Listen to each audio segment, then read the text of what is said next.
नमस्कार रसिक श्रोते हो. दिवाळीनंतर आज आपण प्रथम भेटतोत. कसा झाला तुमचा दिवाळीचा सण? मस्त मजेत ना? माझा पण खूप छान साजरा झाला. मी राहते ते खेडं असल्यामुळे इथे शांतता आहे. फारसा फटाक्यांचा आवाज नाही, फारसा म्हणजे नाहीच, अगदी अगदी थोडा. लक्ष्मीपूजनाच्या दिवशी फक्त थोडेसे फटाके उडवले गेले, बाकी नाहीच. त्यामुळे प्रदूषण विरहित उष्णता, फटाक्यामुळे निर्माण होणारी उष्णता नसलेल्या अत्यंत निसर्गरम्य आणि गारवा, शांती असलेल्या ठिकाणी मी माझी दिवाळी खूप छान साजरी केली. आज आपण ऐकूया एक कथा. आजची कथा आहे विद्याधर पुंडलिक लिखित ठिपका. ही अत्यंत तरल भावनात्मक कथा. कथासंग्रहाचं नाव आहे पोपटी चौकट. स्त्रीच्या आयुष्यात आलेली एक अत्यंत अवघड अवस्था, त्यावेळच्या तिच्या भावनांची भरती, ओहोटी, ह्या सर्वाकडे बघण्याचा व्यवहारी पुरुषाचा दृष्टिकोन, ह्या सर्व नाजूक भावभावनांचा एका पुरुष लेखकाने अत्यंत अलवार, समर्थ असा आविष्कार ह्या कथेत केला आहे.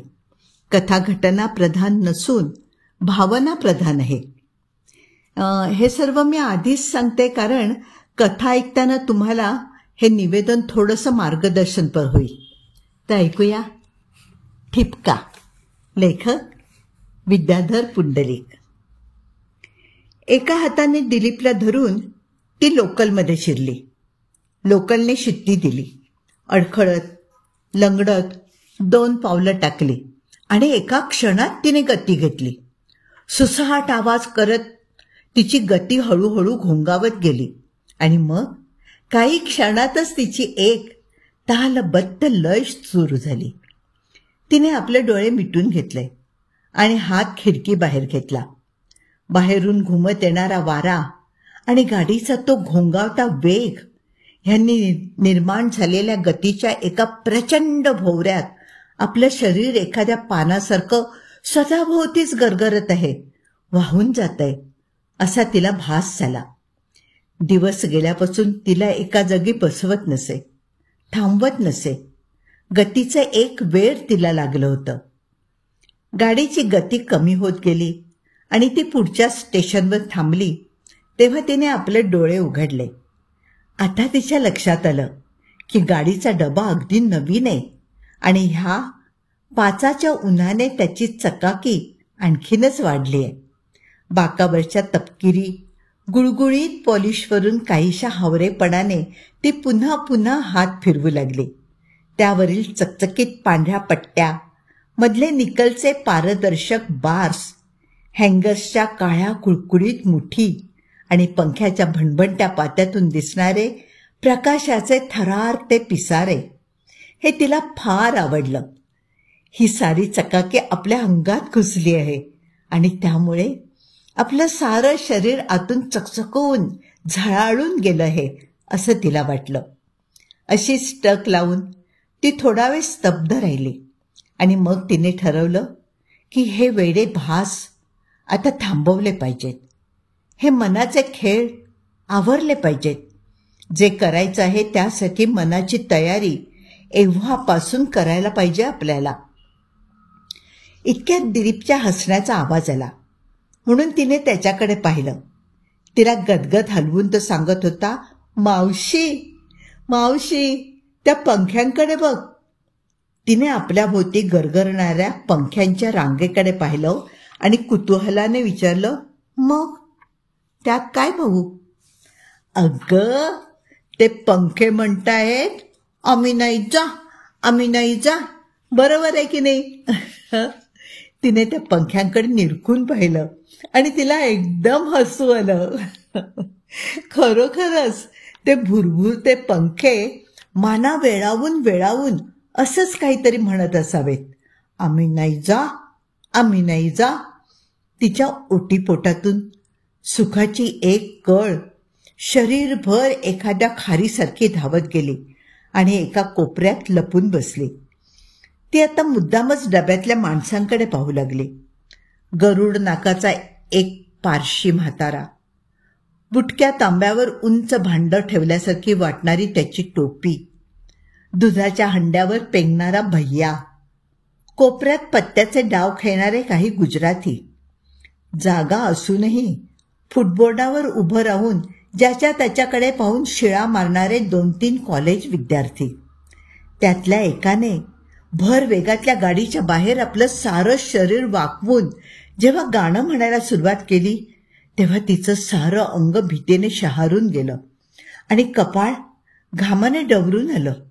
तिला वाटलं त्या मुलाकडे जावं आणि चांगले त्याचे कान पिळून विचारावं, एवढी दांडगाई शोभते का तुला? चल आज जाऊन बस बघू. पण तिने पदराने फक्त आपलं कपाळ टिपलं आणि पुन्हा डोळे मिटून घेतले. मग तिच्या डोळ्यांसमोर आम्ही नाही जा म्हणणारे ते पंखे पुन्हा भुरभुरू लागले. मावशी, समुद्र केवढा असतो ग? सगळ्या जगात समुद्र मोठा, हो ना?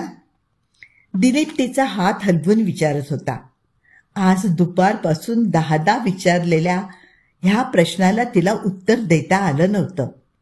ह्यावेळी मात्र तिने आपले हात लांबवले आणि म्हटलं, ह्याच्याहून अब्ज अब्ज अब्ज मोठा.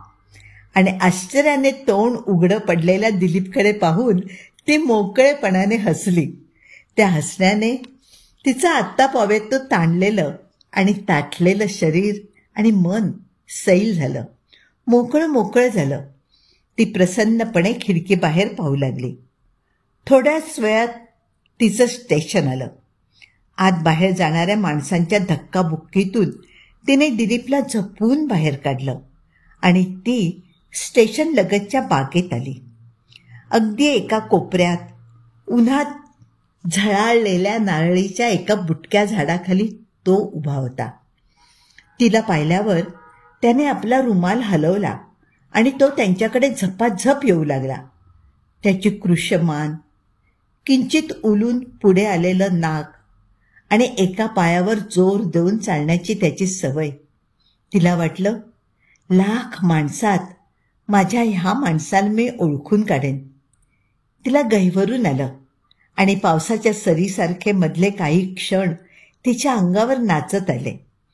नवऱ्याबद्दलच्या भावनेने तिच्या मनाने एक उंच झेप घेतली आणि त्या उंच झेपेनेच तिला क्षणभर घेरी आल्यासारखं झालं. तो आला. तिचा हात हातात घेऊन त्याने स्मित केलं आणि दिलीपकडे पाहून किंचित हसून तो म्हणाला, हे काय, हा केव्हा आला? आईजवळ हे शेपूट ठेवायचं नाही का? आपल्या हसण्यातून धारदारपणे नापसंती व्यक्त करण्याची त्याची विचित्र लकब तिला माहीत असल्याने ती किंचित दचकली आणि गांगरून पदरात तोंड लपवलेल्या दिलीपच्या केसांवरून हात फिरवत म्हणाली, आजच दुपारी आला तो. सासूबाईंजवळ राहता राहीना, कुणाचं ऐकेना. त्यांनाही देवाला जायचं होतं म्हणून आणला त्याला बरोबर. तू तरी औरच आहेस बुवा, तो विलक्षण चिडकेपणाने म्हणाला. ती काहीच बोलली नाही. तो असा चिडणार हे तिला माहीत होतं, पण इतकं असूनही आपण त्याला का घेतला हे तिचं तिलाही सांगता आलं नसतं. त्यांनी पूल ओलांडला आणि समुद्राच्या दिशेने ती चालू लागली. माणसांना, मोटारींना, फुगेवाल्यांना आणि फेरीवाल्यांना चुकवत चुकवत ती फुटपाथवर आली आणि तो ओलांडून ती पुळणीच्या दिशेने आत चालू लागली. समुद्राच्या पाण्याची कड क्षणभर स्फटिकासारखी दिसू लागली. ती कड दिसल्याबरोबर दिलीपने इतका वेळ घट्ट धरलेल्या तिच्या हाताची बोटं सोडली आणि आनंदाने समुद्र समुद्र असं ओरडत तो पाण्याच्या दिशेने धावला. समुद्राला भेट दिल्यासारखे त्याने आपले लहानसे हात पसरले, जणू तो समुद्राचाच हरवलेला मुलगा होता. खूप पुढे गेल्यावर त्याने मुठीभर भरून वाळू उधळली आणि मग वाळूवर एक गाल टेकवून तो तृप्त नजरेने त्या दोघांकडे पाहू लागला. किती गोड आहे ग हा पोरगा, तो कौतुकाने हसून म्हणाला. त्याची ती तृप्त नजर पाहून तिचं वक्षस्थळ मात्र कुठल्याशा सुगंधाने कोंदून गुदमरून गेलं. त्या विशाल समुद्राला पाहून तिचे डोळे नेहमीसारखे दिपले किंवा अंधारले नाहीत. तो अथांग लकलकता निळा विस्तार त्याच्या इवल्याशा डोळ्यांनी आणि हातांनी त्याने जसा झेलला तसाच तो तिनेही झेलला. तिला वाटलं अशा रीतीने आपण समुद्र कधी पाहिलाच नव्हता. समुद्राचं इतकं शुद्ध आणि इतकं खरं रूप आपल्याला कधी दिसलंच नव्हतं. बाकी दिवस गेल्यापासून तिला असल्याच काही विचित्र गोष्टींची कल्पना करायचा चाळा लागला होता. जगातला पहिला उष्णकाल कसा झाला असेल? झाडांच्या पानात सूर्याचा पहिला किरण कसा चमकला असेल? धरतीवर पहिला टपोरा थेंब कसा पडला असेल? तो आत घेतल्यावर मातीला पहिल्यांदा कसं वाटलं असेल? आणि अगदी पहिला वसंत तरी कसा आला असेल? आणखीन आत गेल्यावर समुद्र स्पष्ट दिसू लागला. थेट निळ्या क्षितिजापर्यंत त्याच्या हिरवट निळ्या लाटांच्या शुभ्र फणा सडासड आपटत होत्या. किनाऱ्याच्या डाव्या उजव्या बाजूच्या काळ्या गभिन्न खडकांवरही त्या गुरगुरत येऊन धडकत होत्या. त्यांच्या पांढऱ्या फेसांचा चुरा पिंजून खडकांवरून ओघळत विरत होता. पांढऱ्या पक्ष्यांचा दूरवरचा एक थवा तांदळाच्या कण्यांसारखा दिसत होता. आणि वरती आकाशात पांढऱ्या कोकरांच्या रांगेसारखे हजारो पिंजुरके ढग तरंगत होते. वाळूत ठिकठिकाणी चित्रविचित्र माणसांचे घोळके बसले होते. गंडेरीवाले, भेळवाले, नारियलवाले ह्यांच्या चक्रा आणि ललकाऱ्या चालू होत्या. पुळणीवरून पाण्याचा एक लांब ओला पट्टा लाटांनी रेखला होता आणि तिथेच 2 कुरूप होडकी रुतून बसली होती. तिथपर्यंत येणाऱ्या खळखळत्या चुणीदार लाटांमध्ये पाय रोवून काही मुलं खिदळत किंचाळत होती आणि पलीकडच्या अर्धवर्तुळाकार सर्पाकृती पांढऱ्या कठड्यावर माणसं मुंग्यांसारखी वळवळत होती. दिलीप वाळूत खेळत होता. आल्यापासूनच बोगदा बांधू लागला होता. ती दोघं स्तब्धच होती. अजूनही तिच्या डोळ्यांपुढे मगाशी पाहिलेला समुद्राचा निळा रंग होता. ती म्हणाली, समुद्र आणि आकाश किती गर्द निळं आहे बघ. डोळे मिटून घे, डोळ्यांपुढला अंधारही निळा दिसेल. गेले काही दिवस येता जाता माझे डोळे झाकून घ्यायची तुला सवय लागली आहे. त्यामुळे मला तरी माझ्या डोळ्यांपुढचा अंधार लालसर गोराच दिसतोय. तो हसून म्हणाला. तीही मोकळेपणाने हसली. त्याचा हसण्याचा आवाज कसा घोगरा आणि कणखर होता. तो कानात साठवताना तिला वाटलं, ह्या आवाजाचे कसे कडकडून चावे घेता आले पाहिजेत. आज सकाळी आपण एका रबराचे चावून चावून तुकडे केले तसे. लहानपणी पोलक्याची कथली बटणं कशी चावून चावून टाकत असू तसे.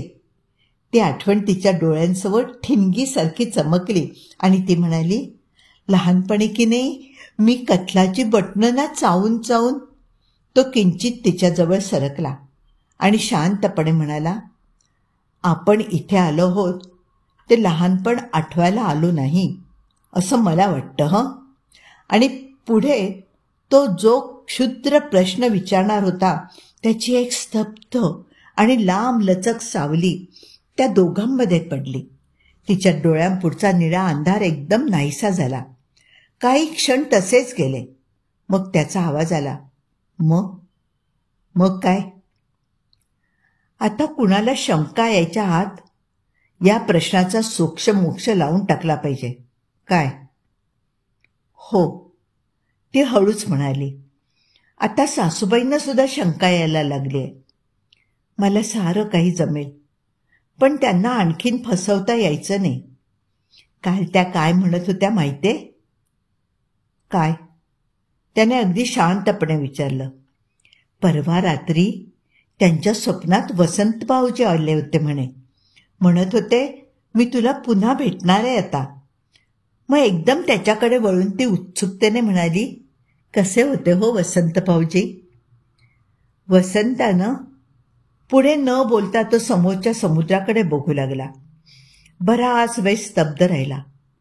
थोड्या वेळाने तसंच दूरवर पाहत म्हणाला, तुझे हे सगळे प्रश्न अशा एका वाटेकडे जात आहेत की जी आहे की नाही हे कुणालाच माहिती नाही. म्हणून शहाण्याने त्याचा विचार करू नये. यासाठी काही गोष्टी मी आता निश्चित ठरवून आलोय. तेवढ्यात झपाट्याने वल्ले वलवत वलवत दिलीपचे अदृश्य नाव तिथे आली. तिथून तो खाली उतरला आणि दोघांच्या मध्ये बसून म्हणाला, आमची एक गंमत आहे, ओळखाल तुम्ही? त्याच्या कपड्यांवरील वाळू झटकत ती म्हणाली, कळू तर द्या तुमची गंमत. वाळूवर भराभर रेघोट्या मारत दिलीप म्हणाला, सांगा हे काय आहे? ते दोघे म्हणाले, त्यात काय आहे, नुसते 6चे तिरके आकडे एकाला एक जोडले आहेस. हे रे, एवढं सुद्धा कळत नाही तुम्हाला? समुद्राचं पाणी बघा ना तुम्ही, सगळे 6चेच आकडे आहेत इथे, हो की नाही ग मावशी? तुझं ड्रॉइंग इतकं चांगलं आहे का रे गुलामा? त्याचा गालगुच्चा घेत तो म्हणाला. दिलीप हसला आणि परत पळता पळता म्हणाला, मावशी, मागून आमचा बोगदा ये ह बघायला. तिला वाटलं, आजपर्यंत ही गोष्ट आपल्या ध्यानात कशी आली नव्हती. खरोखर वाहतं पाणी 6चे आकडे एकामागोमाग एक जोडल्यासारखे दिसतात खरे. आणि तिने हावरेपणाने समुद्राकडे बघितलं. आता समुद्राने आपलं रूप पालटलं होतं. त्याच्या निळ्या रंगात एक किंचित गढुळलेली तांबूस छटा मिसळली होती. तिला वाटलं, समुद्र म्हणजे ह्या निळसर तांबड्या रंगांच्या 6चा नुसताच जल्लोष आहे. एका चिमुकल्या 6च्या आकड्यात त्याच्या ह्या गूढ आणि अथांग सौंदर्याचं रहस्य आहे. तर आनंदाने एकाएकी विव्वल होऊन तिने जोरजोरात आपल्या टाचा त्या ऊन रेतीत खोल आणि खोल रुतवल्या आणि हातावरून दंडापर्यंत ऊन रेतीची एक ओंजळ सोडली. त्या चटक्यांनी प्रथम ती शहारली. मग मागून तिला वाटलं, सारे हात दंड अगदी लाल हुळहुळे होईतो या मऊ गरम वाळूच्या ओंजळी एकामागून एक आपल्या हातावर सोडाव्यात. आणि मग ओंजळी मागून ओंजळी ती आपल्या हातावर झेलू लागली. वाळू सोडणारा तिचा हात एकदम पकडून तिच्याकडे रोखून बघत शांतपणे तो म्हणाला, मी आज तिकडे जाऊन आलो. तिचं हसणं थांबलं. हृदय किंचित धडधडलं आणि ती म्हणाली, भेटली ती? काय म्हणाली? काय म्हणायची? ती तयार आहे. माझा कर्जाचा पैसा तयार आहे. प्रश्न आहे तो आपल्या तयारीचा. तो आणखीनच तिच्या जवळ आला. तिचा हात हातात घेऊन तो थोपटत म्हणाला, हे पहिलंच वर्ष आहे आपलं. तुला सारी परिस्थिती माहिती आहे. तेव्हा करायचं असेल तर ते फार झटपट करायला पाहिजे. झटपट? झटपट म्हणजे किती? ती हळूच म्हणाली, 15 दिवसात. तत्पूर्वी पुन्हा एकदा तुला तपासून घ्यावं लागेल. कितीदा तपासून घ्यायचं रे? आत्तापर्यंत 2-3 ठिकाणी झालं हे. एका ओंगळ शर्मेने तिचा चेहरा आकसून गेला. त्याला इलाज नाही. ह्या बाबतीत अंदाज चुकतात, फसतात. एकदा पाऊल टाकलं की मी एकही चूक होऊ देणार नाही ह्या बाबतीमध्ये. तो स्तब्ध झाला. त्याच्या त्या मोजक्या आणि संत शब्दांनी वेळेचा जणू एक तुकडा कचकन कापून खाली पडला. तीही मूक झाली आणि समोर पाहू लागली. तो निर्णय घेण्याच्या वेळी असंच बोलायचा, शांतपणे, धीमेपणे, करारीपणे. त्याच्या त्या करारी सामर्थ्याची तिला भीतीही वाटे आणि आकर्षणही वाटे. आता केशरी रंगाचा एक झोत आकाशात आणि समुद्रात उधळला गेला होता.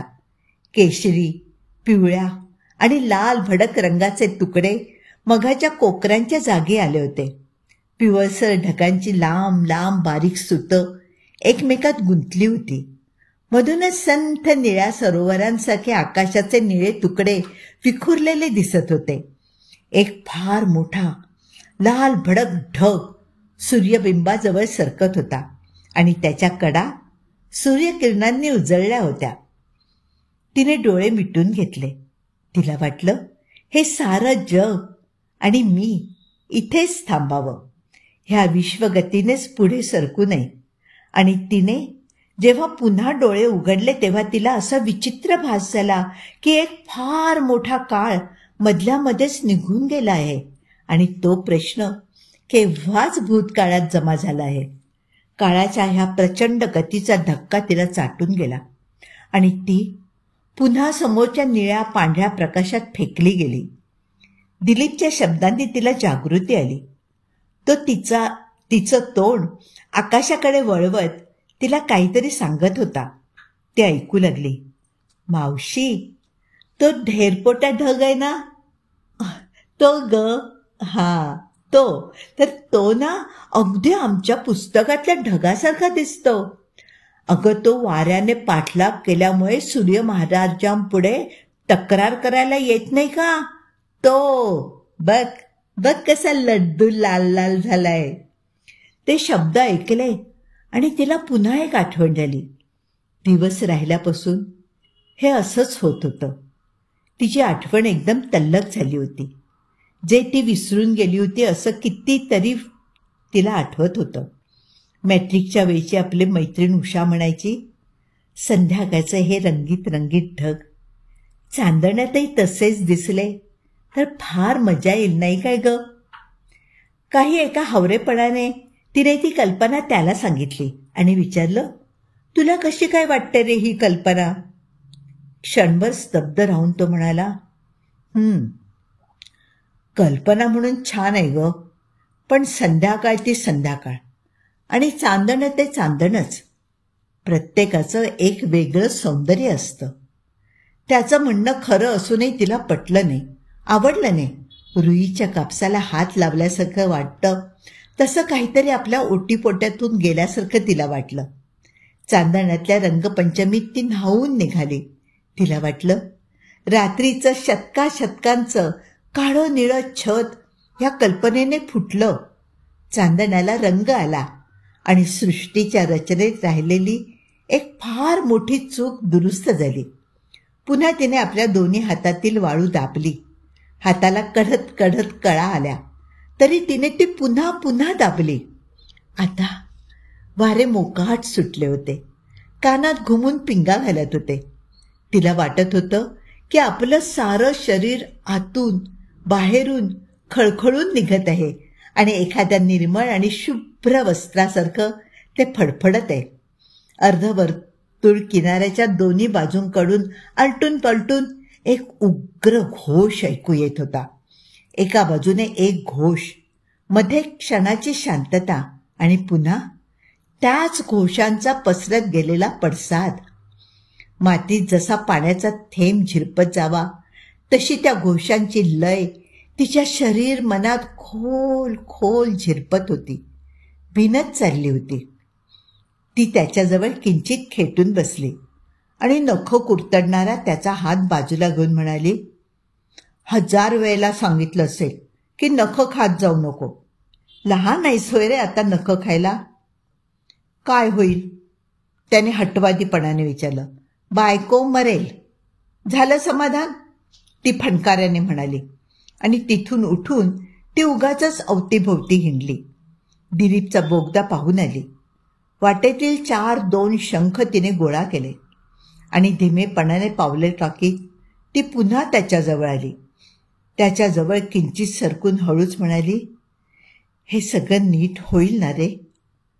तिच्या हातावर एक लहानसा दगड सावकाश आपटत तो म्हणाला, सगळं सगळं बिलकुल ठीक होईल. हल्ली ऑपरेशनसुद्धा करत नाही, ट्यूब वापरतात. फक्त 36 तास. आणि दोन्ही हात गुडघ्यांभोवती गुंतवून तो मागे पुढे झुलू लागला. त्याच्या गुडघ्यावर हात ठेवून ती म्हणाली, उद्या सकाळी आणि संध्याकाळी मी तुझे बूट मोजे घालणार आणि काढणार. हो, मग तू दासी म्हणालास तरी चालेल. तू मला अजिबात विरोध करायचा नाही, हसायचं नाही आणि माझी टिंगलही करायची नाही. कबूल. आणखीन काय? तो म्हणाला, तू एकदा पत्रात लिहिलं होतंस बघ की काळ असा काही नसतोच. माणसानं आपल्या समाधानासाठी केलेली ती एक कल्पना आहे. हो, असं शास्त्रज्ञांचं मत आहे. हे विधान तू मागे घे. अगं अगं पण नाही, चर्चा बिर्चा काही करायची नाही. काय सांगितलं मी तुला? बरं बाई, कबूल. ती हसली, तो हसला आणि दोघेही एकदम दचकले, कारण दुरून बोगद्यापाशी दिलीपच्या रडण्याचा एकाएकी सूर आला. ते दोघेही एकदम तिकडे धावले. पाहतात तो दिलीप गुडघ्यात मान घालून रडतोय. तिने दिलीपला जवळ ओढलं, त्याचे अश्रू आपल्या पदरांनी टिपले आणि त्याच्या केसांना थोपटत थोपटत विचारलं, काय झालं रे रडायला? तो काही बोलला नाही, फक्त गुडघ्यात मान घालून हुंदके देत राहिला. कसं कोण जाणे, त्याच्या रडण्याचं कारण तिला चटकन समजलं आणि त्याला ती थोपटू लागली. अशी 1-2 मिनिटं गेली नाही, तोच तिचे हात त्याने सोडवून घेतले, तिच्या हाताचा एक मुका घेतला आणि तो हसत हसत पळून गेला. जाताना म्हणाला, कसं फसवलं एका माणसाला. आम्ही रडत नव्हतोच मुळी, आमच्या डोळ्यात कुठे आहे पाणी? आहे पाणी? त्याला त्या मुलाचं विलक्षण कौतुक वाटलं. तो उठला आणि धावतच जाऊन त्या मुलाला एक चापट देऊन तो परत तिच्या शेजारी येऊन बसला. सूर्य आता कलत चालला होता. तांबड्या पिवळ्या तेजाने चकाकणारी क्षितिज रेषा इतकी सरळ दिसत होती की जणू समुद्राचा तुकडाच तिथे कापला गेला होता. दूरवरच्या पांढऱ्या नौकाही सोनेरी दिसत होत्या. पाण्यात सोडलेल्या पुळणीवरच्या एका कोपऱ्यात पत्त्यांचा पिवळा प्रकाश झगझगू लागला होता. तिच्या अगदी समोरच नारियलवाल्याची शहाळी कापणारी एक सुरी लखलखत होती आणि शहाळ्यांची सपासप शकलं उडत होती. शहारत जाऊन तिने त्या लखलखत्या सुरीच्या विरुद्ध दिशेला पाहायला सुरुवात केली. सारं काही गुप्त होईल. दिवस, वेळ, कुणाला कसं चुकवायचं, तिकडे कसं जायचं, ह्याचा सगळा बेत मी आखून ठेवला आहे. तो शांतपणे सांगत होता आणि ती समोर बघत होती. पण आता क्षितिजाला सूर्यबिंब टेकलं होतं. हळूहळू ते बुडू लागलं. मृत माणसाच्या देहाचा मुटकुळा जसा निर्जीवपणे सावकाश खाली जावा, तसाच तो लाल लाल निर्जीव जीव क्षितिज रेषेखाली जात होता. क्षितिज रेषेच्या तिथे रक्तासारखा एक विलक्षण तांबडा प्रकाश साकळला होता आणि त्याच्यावरती क्रमाक्रमाने शेंद्री आणि पिवळ्या तेजाचे 2 पट्टे पांघरले गेले होते. हळूहळू तिथे एक पंटीच्या ज्योती एवढी लहान पिवळी कड फक्त उरली आणि ती अखेर तीही खाली गेली. शतकानुशतके सुरू असलेले संध्येचे अंत्य गीत तो भव्य अबोली प्रकाश गाऊ लागला. तिचं मन त्या प्रकाशाभोवती पाकोळीसारखं भीर भीर भिरभिरलं आणि मग काही क्षणातच अंधाराने करड्या रंगाची विषारी चूळ क्षितिजावर टाकली आणि क्षितिज रेषा झाकळून गेली. काळ्या रंगाने कालवली गेली. आकाशात आणि समुद्रात राखेचा एक प्रचंड ढिगारा त्याने फुंकला आणि राखी रंगाच्या ढगांनी आकाश भरून गेलं. हिरव्या, पिवळ्या, निळ्या रंगांचे अजून कुठे कुठे राहिलेले लहान मोठे तुकडेही सावकाश राखी रंगाने लिंपून जाऊ लागले. जे उरले ते कंगाल दिसू लागले. अंधारात किनाऱ्यावरचे माणसं गूढ वाटू लागले. अंधाराच्या रेषांनी रेखीव आणि कोरल्यासारखी दिसू लागली. दिलीप पुळणीपासून आत आला आणि घाबरत त्याने तिच्या गळ्याला मिठी मारली. तिचं तोंड आपल्याकडे वळवत तो म्हणाला, मावशी, अंधार झाला ना की मला वाईट वाटतं ग. कितीही सांगितलं तरी बाबा रोज खूप उशिरा घरी येतात. आई बिचारी सारखी घराच्या पायऱ्यांवर एकटी बसून राहते. मग मग मला आपलं ना रडूच येतं. आणि यावेळी मात्र तिचं बोट घट्ट धरून तो दुसऱ्या हाताने आपले डोळे पुसू लागला. तिने त्याला जवळ ओढून घेतलं आणि ती त्याच्या पाठीवरून न बोलता हात फिरवू लागली. एव्हाना पलीकडच्या सर्पाकृती पांढऱ्या कठड्यावर मुंग्यांची वळवळ सुरू झाली होती. भोवत्याच्या बंगल्यातून प्रकाशाचे चौकोन उमटू लागले होते. निळ्या दिव्यांचे पारवे कुठे कुठे घुमू लागले होते आणि मधल्या पिवळ्या दिव्यांच्या रांगेतून एक फिक्कट चुरा सारखा गळू लागला होता. मध्येच सुकलेल्या रक्तासारखा दिसणाऱ्या 3-4 तांबड्या पट्ट्या कुठेतरी झळकल्या. तो मृदूपणे म्हणाला, चलायचं ना? ती म्हणाली, थांबूया ना 5 मिनिटं. तुम्ही दिलीपसाठी काहीतरी घेऊन या तोवर. तो गेल्यावर दिलीपच्या पाठीवरून पुन्हा एकदा हात फिरवत ती म्हणाली, आता नाही ना वाईट वाटत तुला? तो क्षितिजाकडे एकटक नजरेने बघत होता आणि त्याचं लक्ष तिच्या बोलण्याकडे नव्हतं. त्याने आपलं एकदम विचारलं, मावशी, आपल्या गावातल्या डोंगराखालचा सूर्य असा नाही दिसत. असा? असा म्हणजे कसा रे? काहीतरीच बोलतोस तू. खोटं नाही सांगत, खरंच. आणि तिचं बोट आणखीनच घट्ट धरून क्षितिजाकडे तशीच टक लावून त्याने विचारलं, मावशी, काय ग?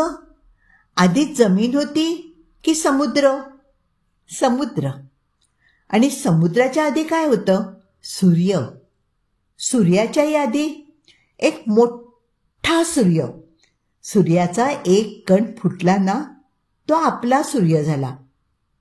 पण त्या मोठ्या सूर्याच्या आधी काय होतं? एक मोठं आकाश. आणि त्या मोठ्या आकाशाच्याही आधी ती थकली. खरंच, कशाच्या आधी काय होतं? प्रथम एक भव्य अंतरिक्ष, पण त्या अंतरिक्षाच्या आधी एक पोकळी, आणि त्या पोकळीच्याही आधी नुसता प्रकाश, एक नीरव शांतता. पण त्या शांततेच्याही आधी ती किंचित थांबली आणि त्याच्या हातावर फुंकर मारत सावकाश म्हणाली, त्या सर्वांच्याही आधी एक ठिपका होता. फार फार बारीक ठिपका होता. तिचे डोळे पाणावले. तिच्या पोटात एकामागून एक कळा आल्या. तिला वाटलं, आता आपलं सारं शरीर एखाद्या काचपात्रासारखं खळकन फुटणार आहे. तेवढ्यात तो तिथे आला. दिलीपच्या हातात 2 फुगे आणि 2 पुडे तिला देऊन त्याने हातावर हात झटकत विचारलं, मग काय, ठरलं ना नक्की? तिने दिलीपचं बोट आणखीनच घट्ट धरून ठेवलं आणि तिचे डोळे पाण्याने डबडबून आले. कथा इथे संपली आहे. पुन्हा भेटूया नव्या कथेसह.